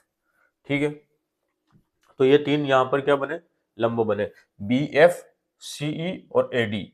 एडी ए के संगत, बी एफ बी के संगत और सीई सी के संगत क्या है, लंब है। अब लंब केंद्र पर बने कोण की बात करें, यहाँ पर लंब केंद्र पर जो कोण रहेगा वो क्या रहेगा, मैं बात करूं लंब केंद्र पर बनने वाला कोण, जो कोण बी ओ सी, अगर लंब केंद्र को हम ओ मान ले तो कोण बी ओ सी प्लस कोण ए बराबर रहेगा 180 डिग्री। मतलब हम बात करें तो मान लो यही त्रिभुज में ऐसे इधर बना देता हूँ, ये यहाँ पर लंब केंद्र है और ये ओ हो गया, ये बी हो गया, ये सी हो गया, ये ए है, ये कोण ए है, ये कोण बी ओ सी। तो कोण बी ओ सी मतलब ये वाला कोण प्लस कोण बी ए सी में ये वाला कोण बराबर रहेगा 180 डिग्री के। याद रखे, ऐसे ही इधर से हो जाएगा, कोण ए ओ बी प्लस कोण सी बराबर होगा 180 डिग्री का। इधर से देखें तो कोण ए ओ सी प्लस कोण बी बराबर होगा 180 डिग्री का। तो यहाँ से आप तीनों ही निष्कर्ष निकाल लेना, एक निष्कर्ष मैंने लिख दिया। ठीक है, अब एक बात और हम करें तो जो न्यून कोण त्रिभुज रहेगा, इधर न्यून कोण त्रिभुज में, न्यून कोण त्रिभुज में लंब केंद्र त्रिभुज के अंदर होगा, लंब केंद्र त्रिभुज के अंदर होता है। न्यून कोण त्रिभुज रहता है उसमें जो लंब केंद्र रहता है वो त्रिभुज के अंदर होता है। अब हम बात करें समकोण त्रिभुज में, समकोण त्रिभुज में जो लंब केंद्र रहेगा वो जहां पर 90 डिग्री का कोण होता है, मतलब ये जो समकोण त्रिभुज अगर मैं बना दूं तो इसमें लंब केंद्र कहाँ रहेगा, इस 90 डिग्री वाले कोने पर। तो जहां पर 90 डिग्री का कोण होता है वहां पर क्या रहता है, लंब केंद्र रहता है। तो समकोण त्रिभुज में लिख दो 90 डिग्री वाले शीर्ष पर। ठीक है, 90 डिग्री वाले क्या रहेगा, शीर्ष पर। यहाँ पर 90 डिग्री वाला शीर्ष या कोना क्या ये रहा, तो इस पर क्या रहेगा, समकोण त्रिभुज में लंब केंद्र रहेगा। अब हम बात करें किसकी, अधिक कोण त्रिभुज में। तो अधिक कोण त्रिभुज की अगर हम बात करें, अधिक कोण त्रिभुज में जो लंब केंद्र रहेगा वो क्या रहेगा, त्रिभुज के बाहर। ठीक है, तो न्यून कोण त्रिभुज में लंब केंद्र त्रिभुज के अंदर रहेगा, अधिक कोण त्रिभुज में अंदर त्रिभुज के बाहर रहेगा, न्यून कोण में अंदर, अधिक कोण में बाहर। और समकोण त्रिभुज में जो लंब केंद्र रहेगा वो उस शीर्ष पर रहेगा जहां पर क्या बन रहा हो, 90 डिग्री का कोण बन रहा हो। ठीक है दोस्तों, लंब केंद्र से संबंधित बात होगी। ये लंब केंद्र में आप इस चीज को याद रखें, एंगल वाले को, जो ये कोण बी ओ सी में जो ये कोण है ये, और इस कोण को, इस कोण का और इस कोण का योग कितना रहेगा, 180 डिग्री ही रहेगा। ये लंब केंद्र की बात हो रही है। अब बात करें हम अंतः केंद्र की। अंतः केंद्र में क्या होता है, अगर मैं किसी एक त्रिभुज को लूं, ठीक है, मैंने एक त्रिभुज लिया, अब इस त्रिभुज के इन भुजाओं पर मैं इस शीर्ष से, मान लो एबीसी तीन शीर्ष दे रखे हैं इस त्रिभुज में, अब मैं इस ए शीर्ष से इस बीसी पर एक रेखा खींचूं जो इस शीर्ष ए पे बनने वाले जो कोण है इसको दो भागों में बांटे। देखो पहले अभी मैं रेखा खींच के आपको बताऊं, मैंने इस ए से एक रेखा इस पे ऐसे डाली, बी से एक रेखा इधर डाल दी, सी से एक रेखा इधर डाली। ए से जो रेखा आई इसने इसके जो ए वाले कोण को दो भागों में बांटा, इधर सी से जो है इसने इस कोण को दो भागों में बांट दिया, इधर बी से जो है इसने इस कोण को क्या किया, दो भागों में बांट दिया। तो यहाँ से जो ये रेखाएं आई ए बी सी पर, ये इन्होंने इसको क्या किया, दो भागों में बांटा। और ये जिस बिंदु पर जाके मिली, कहाँ पर मिली है, इसको मैं ओ नाम दे देता हूँ। तो यह क्या, यह जो ओ रहेगा यह तो रहेगा अंतः केंद्र। ठीक है, अब ए से मैंने एक सीधी रेखा खींची जो इस ए को कितने भागों में बांट रही है, दो भागों में। मान लो यहाँ पर कहीं पर आकर ई पे मिला, F A B C D E F, ये तीन बिंदु यहाँ पर बन गए। अब ये जो रेखाएं मैंने खींची जो इनके कोण शीर्ष ए पे बने हुए कोण को दो भागों में बांट रहा है, शीर्ष बी पे बने कोण को दो भागों में बांट रहा है और शीर्ष सी पे बने कोणों को दो भागों में बांट रहा है। तो यहाँ से इन्होंने जो इन कोणों को दो दो भागों में बांटा है, तो ये जो रेखाएं रहेगी ये क्या रहेगी, जिस बिंदु पर मिलेगी वह इसका क्या रहेगा, अंतः केंद्र रहेगा। अब अंतः केंद्र में भी एक कंडीशन है, जो अंतः केंद्र पे बनने वाला जो कोण रहेगा, कोण बी ओ सी, ये बराबर रहेगा 90 डिग्री प्लस कोण a/2। ये चीज भी आप याद रखें, यहाँ से डायरेक्ट प्रश्न बनता है। अब अंतः केंद्र क्या है, ये रहा ना। अब देखो इस त्रिभुज को मैं यहाँ पर ऐसे बना देता हूँ, ये इसका अंतः केंद्र है, ये रहा बी, ये सी ले लेते हैं, ये ओ है, ये ए है। तो जो कोण बी ओ सी है, कोण क्या है, बी ओ सी, ये रहा कोण बी ओ सी, बी ओ सी, ये बराबर रहेगा किसके, 90 डिग्री प्लस कोण ए, तो कोण a/2 के। तो ये बात आप यहाँ से याद रखें, इंपॉर्टेंट चीज है। अब बात करें तो सभी जो त्रिभुज रहते हैं, सभी त्रिभुज के अंतः केंद्र त्रिभुज के अंदर होते हैं, ये इंपॉर्टेंट चीज है। तो अंतः केंद्र जो रहेंगे त्रिभुजों के, वो सभी त्रिभुजों के कहाँ रहेंगे, अंदर रहेंगे, त्रिभुज के अंदर। तो सभी त्रिभुज के अंतः केंद्र त्रिभुज के अंदर होते हैं, ठीक है। और एक अगर अंतःवृत्त की त्रिज्या पूछी जाए, मैं यहाँ से एक वृत्त ऐसे बना लेता हूं। अगर मैंने यहाँ पर एक वृत्त का निर्माण किया, इस अंतःवृत्त की त्रिज्या से, अंतःवृत्त एक ऐसा अंतःवृत्त मैंने बना दिया, तो जो अंतःवृत्त है इसकी त्रिज्या क्या रहेगी, अंतःवृत्त की जो त्रिज्या है, त्रिज्या कोष्टक में लिख लेता हूं, अंतःवृत्त मतलब अंतःवृत्त की त्रिज्या जो रहेगी वो रहेगा त्रिभुज का क्षेत्रफल बटा त्रिभुज का क्षेत्रफल बटा त्रिभुज का अर्ध परिमाप बटा त्रिभुज का अर्ध परिमाप। अर्ध परिमाप, परिमाप का मतलब तो होता है त्रिभुज की जो तीनों भुजाएं हैं इनकी लंबाई दे रखी उसको जोड़ दो, और अर्ध परिमाप पूछा तो त्रिभुज की जो तीनों भुजाओं को जोड़ा तो वो तो परिमाप हो गया, अगर मैं उसका आधा कर दूं तो वो क्या हो जाएगा, अर्ध परिमाप हो जाएगा। ठीक है दोस्तों, यहां से हम अंतः केंद्र की बात कर ली। अब नेक्स्ट हम बात करते हैं परिकेंद्र की। तो अब अगर हम परिकेंद्र की बात करें, एक त्रिभुज लेता हूं,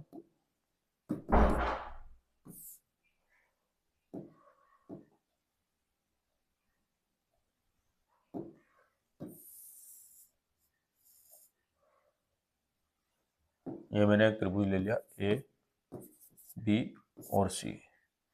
जो त्रिभुज की जो तीनों भुजाएं ए बी, बी सी और ए सी, इनके लंब समद्विभाजक, मतलब बीसी का लंब समद्विभाजक का मतलब है कि मैं बीसी पर एक रेखा यहाँ से ऐसी खींचूं जो इस बीसी को दो भागों में बांटती है, और ये जो साथ में ये जो कोण है क्या बनाती है, 90 डिग्री का बनाती है।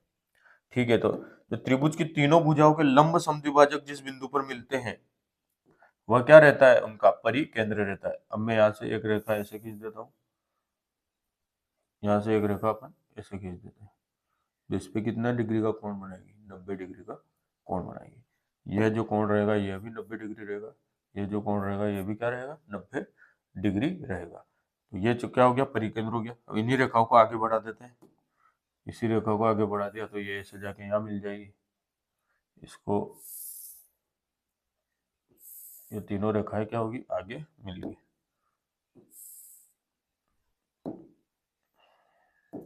अब हम बात करेंगे परिकेंद्र के संबंध में। ये हो गया आपका त्रिभुज एबीसी, इसमें भुजा बीसी का लंब समद्विभाजक ये हो गया, AB का लंब समद्विभाजक ये हो गया। अब इनको हम नाम देते थे डी ई एफ, और ये केंद्र वापस मैं यहाँ पर ओ दे देता हूँ। तो परिकेंद्र जो रहता है न्यून कोण में, न्यून कोण त्रिभुज में अंदर, ठीक है, समकोण में कर्ण का मध्य बिंदु।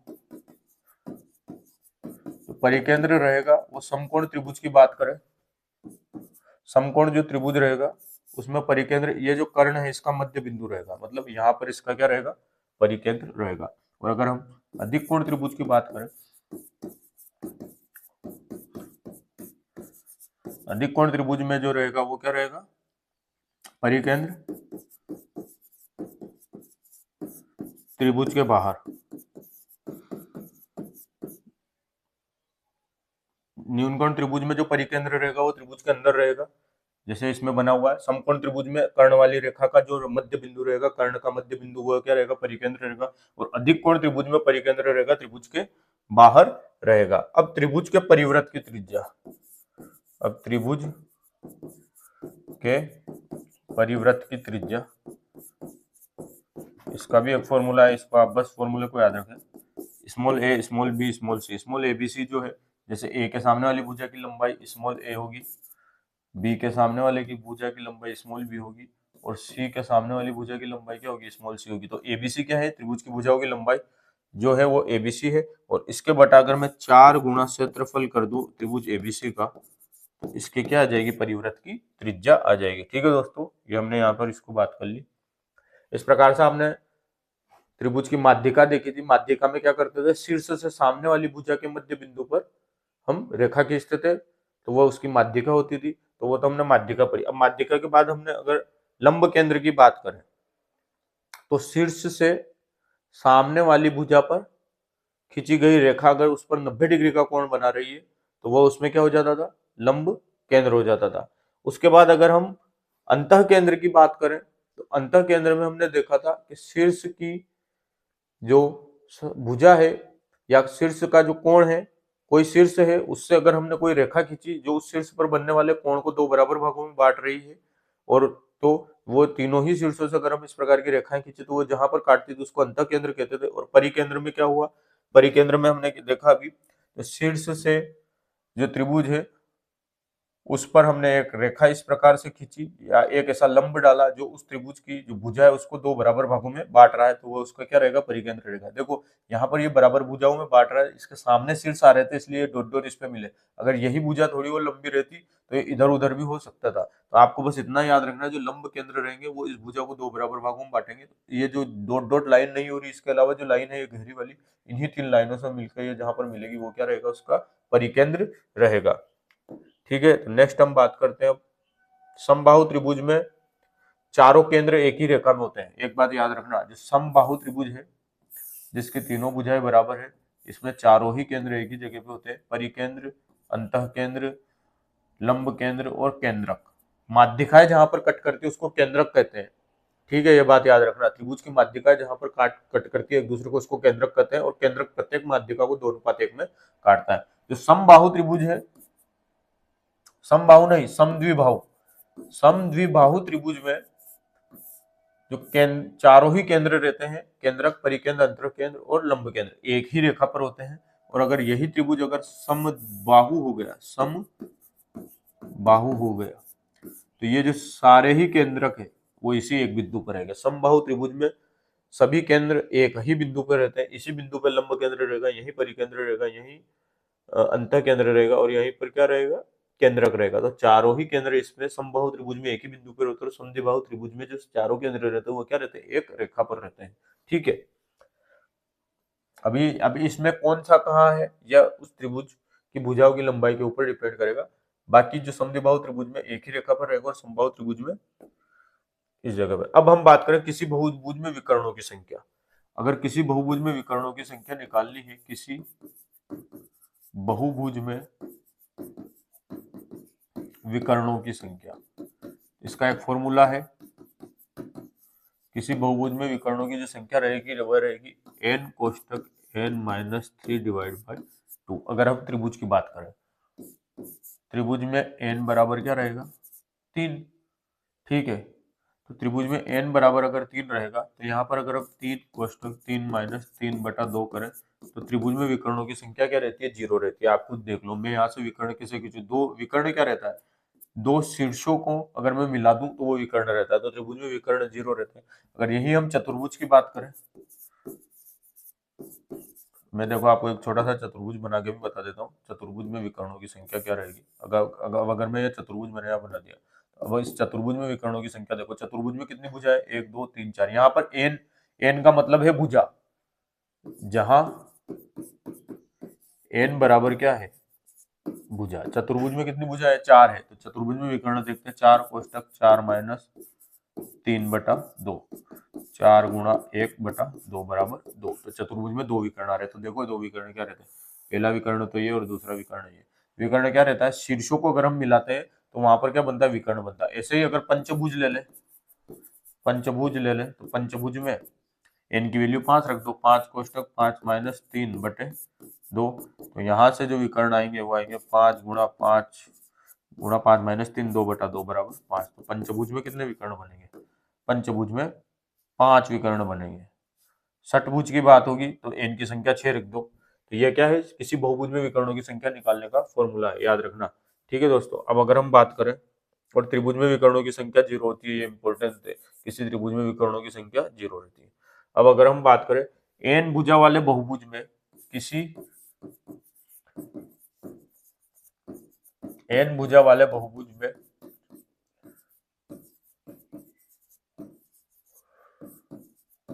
अंतः कोणों का योग, अंतः कोणों का योग, किसी एन भुजा वाले बहुभुज में अंतः कोणों का योग का भी एक फॉर्मूला है, 2n-4 इंटू 90 डिग्री, मतलब 2n-4 गुणा 90 डिग्री करेंगे तो ये इसका एक फॉर्मूला है अंतः कोणों के योग का, इसको आप याद रखें। अब अगर हम त्रिभुज की बात करें तो त्रिभुज में n की वैल्यू 3 है, जहां n बराबर वही भुजाओं की संख्या, n बराबर क्या है, भुजाओं की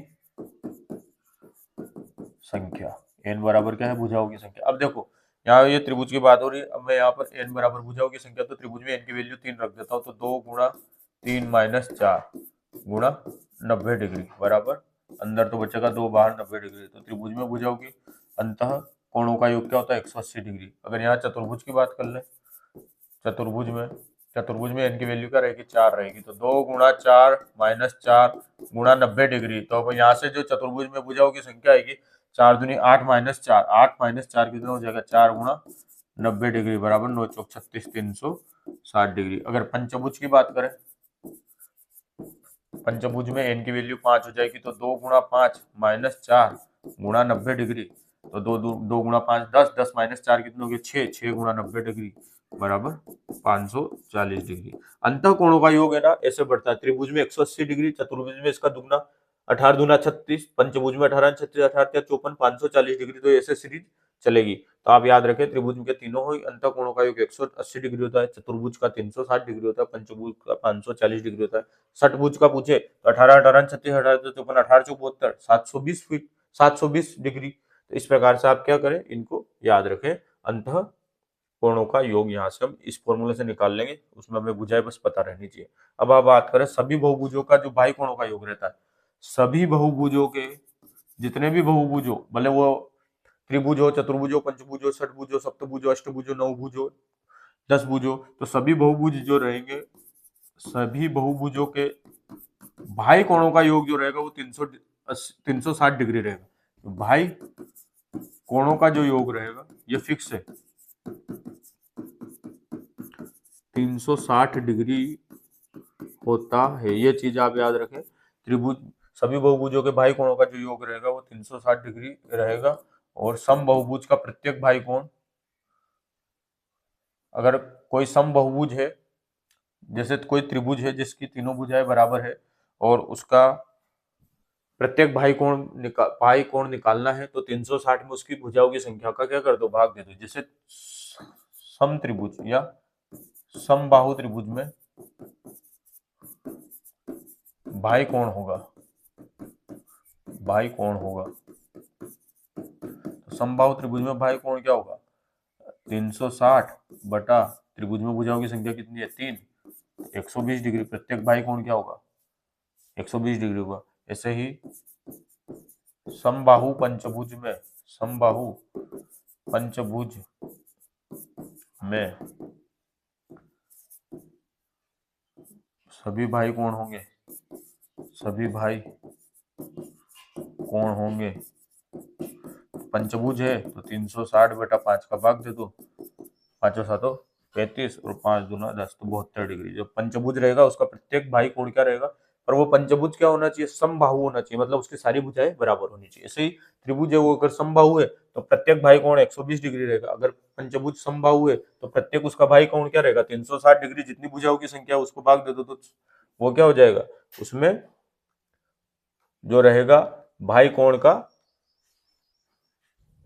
मान यहां से आ जाएगा। अब अगर हमें पूछा जाए किसी बहुभुज का अगर हमें भाई कोण दे दिया, बोला कि कोई एक पंचभुज है जिस कोई ऐसा बहुभुज है जिसका भाई कोण 72 डिग्री है, तो उसमें भुजाओं की संख्या ज्ञात करो। यहाँ से उल्टा भी पूछ सकता है। एक तो आपको नाम दे दिया कि समबाहु पंचभुज में सभी भाई कोण ज्ञात करो, तो यहाँ से आपने 360 में 5 का भाग दिया तो 72 डिग्री आपका क्या हो गया, भाई कोण का मान आ गया। अब आपको दे दिया एक ऐसा बहुभुज जिसका भाई कोण 72 डिग्री है, तो उसमें भुजाओं की संख्या क्या है। तो आपको भाई कोण 72 डिग्री पता है। अब आपको ये भी पता है कि भाई कोण जितने भी रहेंगे उन सबका योग 360 डिग्री रहेगा, तो मैं 360 डिग्री में 72 का भाग दे दूं तो मुझे भुजाओं की संख्या पता चल जाएगी। अगर मैं 360 में 72 का भाग दूं तो 5 आएगा, मतलब ये क्या है, पंचभुज है। तो यहाँ से आपसे दोनों प्रकार के प्रश्न पूछ सकते हैं। आपको भाई कोण की का मान दे दिया और पूछे भुजाओं की संख्या बताओ, तो भाई कोण का मान देकर अगर भुजाओं की संख्या बताए पूछे तो आप वहां पर क्या करो, उसमें 360 में उसका भाग दे दो जो भाई कोण आपको दिया हुआ है। अब मैं जैसे यहाँ पे पूछ लेता हूँ 90 डिग्री भाई कोण वाले बहुभुज में भुजाओं की संख्या बताओ, में भुजाओं की संख्या बताओ। अब इसमें भुजाओं की संख्या क्या रहेगी, देखो 90 डिग्री वाला तो 360 में मैं 90 का भाग दे देता हूँ। मेरे को एक भाई कोण पता है, मेरे को पता है कि सारे ही भाई कोणों का योग 360 डिग्री हुआ, तो 360 में मैंने 90 का भाग दिया 4, तो ये क्या हो गया, 4 आया, मतलब n की वैल्यू 4 आ गई, तो n भुजाएं 4 है, मतलब ये क्या हो गया, चतुर्भुज हो गया। तो इसका उत्तर क्या हो जाएगा, चतुर्भुज हो जाएगा। नेक्स्ट हम बात करो दोस्तों, अब सवालों पे आते हैं। एक त्रिभुज दे दिया ए बी सी, ओबी और ओसी कोण बी और कोण सी के समद्विभाजक है। जो ओबी है, ओबी जो है इस कोण बी का समद्विभाजक है, मतलब इसको दो भागों में बांट रहा है कोण को, और इस कोण को भी इसने क्या किया, दो भागों में बांटा। तो ऐसे दो भागों में अगर यह इसको बांट रहा है तो यह किस्म होता है, जब हम अंतः केंद्र निकालते हैं तो अंतः केंद्र में क्या होता है, जो हम यहाँ से लाइन खींचते हुए इस रेखा को क्या करती है, दो बराबर भागों में बांटती है। तो वहां पर हमने देखा था कि अंतः केंद्र वाले में कोण बीओसी क्या होगा, या कोण बीओसी किसके बराबर होगा। बीओसी हमसे पूछा है कि त्रिभुज एबीसी में ओबी और ओसी क्रमशः कोण बी और कोण सी के क्या है, समद्विभाजक है। तो ओबी और ओसी कोण बी और कोण सी के समद्विभाजक है, तो कोण बीओसी पूछा है, तो कोण बीओसी का मैंने वहां फॉर्मूला लिखा था, कोण बीओसी बराबर होगा 90 डिग्री प्लस कोण a/2। कोण ए आपको दे रखा है, तो 90 डिग्री प्लस कोण ए कितना है, 40/2, तो 90 प्लस 20 बराबर कितना हो गया, 110 डिग्री आपका उत्तर हो गया। इस प्रकार के प्रश्न को आप हल करें तो ये चीजें आपके यहाँ पर काम आ रही है। ये जो हमने वहां पर पढ़ी थी वो आपके यहाँ पर काम आई। कोण बीओसी का मान जो रहेगा 90 डिग्री प्लस कोण a/2, क्यों, क्योंकि ये देखो इसका और इसका क्या है, कोणों का क्या है, समद्विभाजक है। ओबी जो है कोण बी का समद्विभाजक है और ओसी कोण सी का समद्विभाजक है, तो ये दोनों ही इन कोणों के समद्विभाजक और ये यहाँ पर आके मिल रहे हैं। तो अगर ये समद्विभाजक है तो क्या अंतः केंद्र वाली बात हो रही, तो अंतः केंद्र वाले में हमने फॉर्मूला पढ़ा था 90 डिग्री प्लस कोण a/2 होगा कोण बीओसी का। नेक्स्ट हम बात करें एक त्रिभुज समबाहुभुज की 9 भुजाएं, तो प्रत्येक बहिष्य कोण n बराबर कितना है 9, और हर एक बहिष्य कोण का समबाहुभुज है, और बहिष्य कोणों का योग कितना होता है, सभी बहिष्य कोणों का योग कितना होता है, अभी हमने पढ़ा सभी बहिष्य कोणों का योग होता है 360 डिग्री। हमें भुजाएं पता है और बहिष्य कोणों का योग पता है, तो बहिष्य कोण क्या होगा, क्योंकि समबाहुभुज है तो 360 में 2 का भाग दे दो, 2 चौक 36 40 डिग्री, यह आपका उत्तर हो जाएगा। नेक्स्ट प्रश्न देखो, दी गई आकृति में कोण बीएसी, कोण बीएसी 30 डिग्री है, कोण एबीसी 50 डिग्री है, कोण सीडीई ये 25 डिग्री है, तो कोण सीईडी ज्ञात करना है। देखो ये 30 दे रखा है, ये 50 दे रखा है, तो त्रिभुज के तीनों कोणों का अंतः कोणों का योग क्या होता है, 180 डिग्री होता है। ये 30 है, ये 50 है, तो मैं 180 में से 30 प्लस 50 को घटा दूं तो कितना आएगा, 180 माइनस 30 और 50 कितना, 80 बराबर 100 डिग्री। तो ये तो हो गया 100 डिग्री, ठीक है। अब ये अगर 100 डिग्री है तो इस रेखा पर ये बनने वाला पूरा कोण कितना होता है, 180 डिग्री। तो ये बचा हुआ कितना हो गया, ये 100 है, तो ये 100 है, तो ये कितना हो गया, 80 हो गया। ये 80 और 25 दो कोण हमको पता है और हमें निकालना क्या है, ये निकालना है।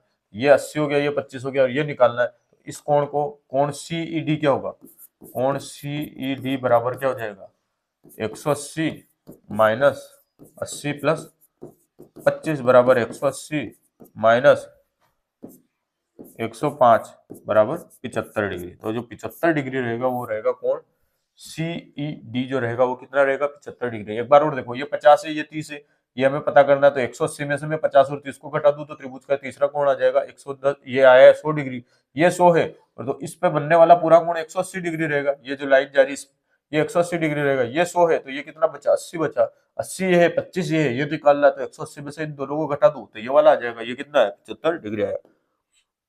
नेक्स्ट देखो, दिए गए चित्र में कोण BCD, कोण BCD निकालना है। ये देखो ये 120 डिग्री है, ये बचा हुआ कितना होगा 60 डिग्री। ऐसे इस लेखा पे ये 130 है, तो इस पे पूरा कोण बनता वो 180 बनता। तो ये 130 है, तो ये कितना होगा 130 जो है उसको 180 में से घटा दो तो ये हो जाएगा 50 डिग्री। इसको 120 को 180 में से घटाया तो यहाँ है 60 डिग्री, क्योंकि इस लाइन में पूरा 180 डिग्री का कोण बनता है। तो 180 में से मैंने 120 को घटाया 60 डिग्री, 180 में से 130 को घटाया 50 डिग्री। ये 60 डिग्री है, ये 50 डिग्री है, तो ये निकालना है। तो 180 में से मैं त्रिभुज 60 माइनस 50 कर देता हूँ। 180 में से क्यों घटा रहा, क्योंकि त्रिभुज के तीनों आंतरिक कोणों का योग कितना होता है 180 डिग्री होता है। तो 180 डिग्री में से मैंने 60 डिग्री और 50 डिग्री घटाए, तो 180 माइनस आया 110 डिग्री, ठीक है। तो 180 में से 110 डिग्री गए तो कितना बचे 70 डिग्री। तो यहाँ 70 डिग्री इसका क्या हो गया उत्तर हो गया। नेक्स्ट देखो, त्रिभुज ये है, कोण ए दे रखा हमें 100, कोण ए दे रखा 62 डिग्री। त्रिभुज ABC में जो ये वाला कोण है ये है 54 डिग्री, और यदि BO और CO, ये जो BO और ये CO है, कोण ABC मतलब इस B पे बनने वाले इस कोण का क्या है समद्विभाजक है। मतलब ये जो है इसको दो बराबर भागों में बांट रहा है। ये BO जो है इस 54 डिग्री को दो बराबर भागों में बांट रहा है, और ऐसे ही BCA में जो OC है इस C पे बनने वाले कोणों को दो बराबर भागों में बांट रहा है। अब ये बोल रहा है कोण ACB के समद्विभाजक है BO और CO, BO और CO क्या है कोण ABC और ACB के क्या समद्विभाजक है। तो कोण BOC ज्ञात करो, तो BOC ज्ञात करना। अब कोण BOC ज्ञात करने का एक सीधा फॉर्मूला मैंने आपको बताया था, ये अंतः केंद्र वाला। क्योंकि ये देखो अंतः केंद्र किस लिए होगा, ये इन दोनों की जो शीर्ष है उनको क्या कर रहा है बिल्कुल बीच से काट रहा है। मतलब इसके जो ये कोण है इस कोण को आधे आधे भागों में बांट रहा है। तो इस प्रकार की अगर जो रेखाएं जो त्रिभुज की भुजाओं या शीर्षों पे बनने वाले कोण को आधे आधे भागों में काटे, या शीर्षों पर बनने वाले कोण का समद्विभाजक हो, तो ये आगे जाकर जहां पर मिलती है वहां अंतः केंद्र होता है। और उसका मैंने आपको फॉर्मूला बताया था कि कोण BOC बराबर होगा 90 डिग्री प्लस कोण A/2। तो आप यहाँ से सीधा इसको कैलकुलेट करें, 90 डिग्री प्लस कोण ए दे रखा 62 डिग्री बटा 2। तो यहाँ से आ जाएगा 90 प्लस 31 बराबर 121 डिग्री। 121 डिग्री ये रहा उत्तर। इस 54 डिग्री का आपका कोई काम ही नहीं पड़ा। क्योंकि आपको इसकी जरूरत ही नहीं थी। अंतः केंद्र के लिए डायरेक्ट फॉर्मूला था 90 डिग्री प्लस कोण A/2 होगा कोण BOC। इससे संबंधित एक सवाल हम पहले भी कर चुके हैं। नेक्स्ट हम देखते हैं x का मान ज्ञात करो। x का मान ज्ञात करना है, x का मान हम दो तरीके से निकाल सकते हैं। एक तो ये जो x का मान रहता है, ये जो सामने वाले दोनों कोण रहते हैं इनका योग रहता है। या तो आप x बराबर डायरेक्ट ऐसे लिख सकते हो 40 प्लस 70 बराबर हो गया 110 डिग्री। दूसरा तरीका, ये त्रिभुज है, इसमें एक 70 डिग्री एक 40 डिग्री है।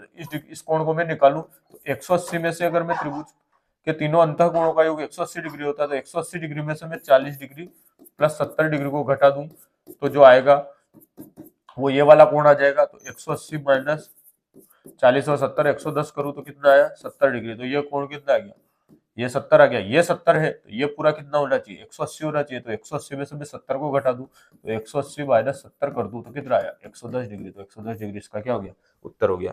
नेक्स्ट देखते हैं, यदि AB बराबर AC है तो कोण है AB और AC बराबर है।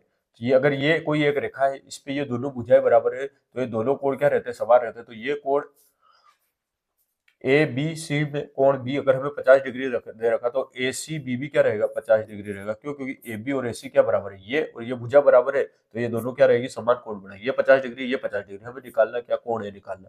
तो कोण A क्या हुआ, त्रिभुज के तीनों कोणों का योग क्या होता है 180 डिग्री। तो 180 डिग्री में से इन दोनों 50 को घटा देता हूँ 50 प्लस 50, तो 180 माइनस क्या हो गया 100।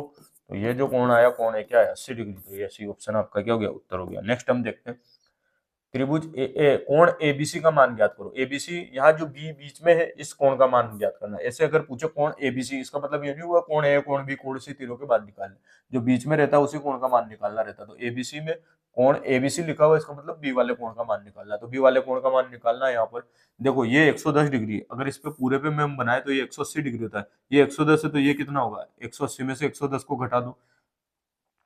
इस वाले कोण की बात करें तो 180 माइनस 110 डिग्री कर दूं तो ये तो हो गया 70 डिग्री। ऐसे ही अगर इस वाले कोण की बात करें तो ये वाला कोण क्या होगा, 180 में से 120 को घटा दो, ये 60 डिग्री।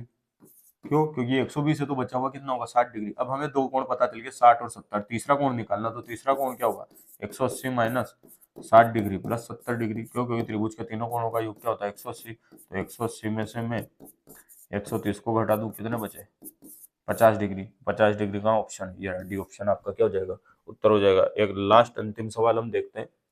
त्रिभुज एबीसी का केंद्रक शीर्ष ए से 4 सेंटीमीटर की दूरी पे, केंद्रक क्या ये ओ है, तो ये ए शीर्ष से कितनी दूरी पर है, 4 सेंटीमीटर। ए से होकर जाने वाली त्रिभुज की माध्यिका की लंबाई, अब हमें पता है ये केंद्रक ओ है, ये एडी इसकी माध्यिका होगी। जो केंद्रक है एडी, इसको ये जो ये केंद्रक जो रहता है इस माध्यिका एडी को किस अनुपात में बांटता है, 2:1 में बांटता है। तो अगर ये लंबाई 4 है, इस लंबाई को अगर हम x ले लें तो मैं देखो यहाँ से कैलकुलेट करता हूँ, 4/x बराबर क्या होगा, 2/1, क्योंकि माध्यिका को जो केंद्रक है वो 2:1 में काटता है, ये हमने पढ़ी थी। तो यहाँ से x की भी वैल्यू निकालू तो 4 गुणा 1, ये 1 इधर गुणा हो जाएगा, x इधर आ गया बटा 2, x की वैल्यू क्या आई, 2 आई। तो जब ए ओ 4 सेंटीमीटर दे रखा है और x कितनी आएगी, 2 सेंटीमीटर आया, x की वैल्यू हमने कैलकुलेट करी तो x कितना आया, 2 सेंटीमीटर आया। तो हमें पूछा क्या है, माध्यिका की लंबाई। तो माध्यिका की लंबाई क्या होगी, एडी, माध्यिका की लंबाई क्या होगी एडी, और एडी किसके बराबर होगा, एओ प्लस ओडी के। ये माध्यिका एडी की लंबाई है, ये बराबर होगा एओ प्लस ओडी के। तो एओ कितना आया था 4 और ओडी हमने कैलकुलेट करा हुआ कितना है 2, तो बराबर कितना हो गया 6 सेंटीमीटर। तो माध्यिका कितनी होगी, 6 सेंटीमीटर की होगी। ठीक है दोस्तों, ये 2:1 वाला सवाल भी मैंने बता दिया। कोई भी माध्यिका है उसको केंद्रक 2:1 में काटेगा। ये वाली लंबाई हमें दे रखी थी, ये हमें ज्ञात करनी थी। तो हमें पता है कि ये वाली लंबाई और ये वाली लंबाई का अनुपात 2:1 रहेगा। तो मैंने 4/x कर बराबर 2/1 कर दिया, एक इधर गुणा हो गया, x इधर होगा तो इधर 2x हो जाएगी, फिर वो 2 जो है इधर आ जाएगा। तो यहाँ पर मैं इसको अगर थोड़ा और सरल करके लिखूं तो हो जाएगा 4 गुणा 1 बराबर 2x। यहाँ से x की वैल्यू निकालनी थी, इस x को 2 को मैंने इसके नीचे भेज दिया। देखो x बराबर 4 गुणा 1 बटा 2, तो यहाँ से क्या आ गया, x 2 सेंटीमीटर आ गया। तो हमने माध्यिका की लंबाई निकाल ली, 4 + 2 बराबर 6 सेंटीमीटर। ठीक है दोस्तों, ये त्रिभुज से संबंधित क्लास थी जिसको आज हमने पूर्ण कर लिया। इसमें मैंने त्रिभुज की लगभग सारी जो न्यूमेरिकल है उससे संबंधित थ्योरी करा दी है। लगभग इसी प्रकार के प्रश्न अभी तक रेट में पूछे गए, तो मैंने उससे संबंधित सवाल आपको बता दिए हैं, सारे कंसेप्ट आपके क्लियर कर दिए। अब जो नेक्स्ट हम क्लास लेंगे वो व्रत की लेंगे। ऐसे ही व्रत से संबंधित में थ्योरी और हाथ कुछ क्वेश्चन उसके कराऊंगा इंपॉर्टेंट, जो रेट में आने की पूरी संभावना रहती है। ठीक है दोस्तों, धन्यवाद, मिलते हैं नेक्स्ट क्लास में।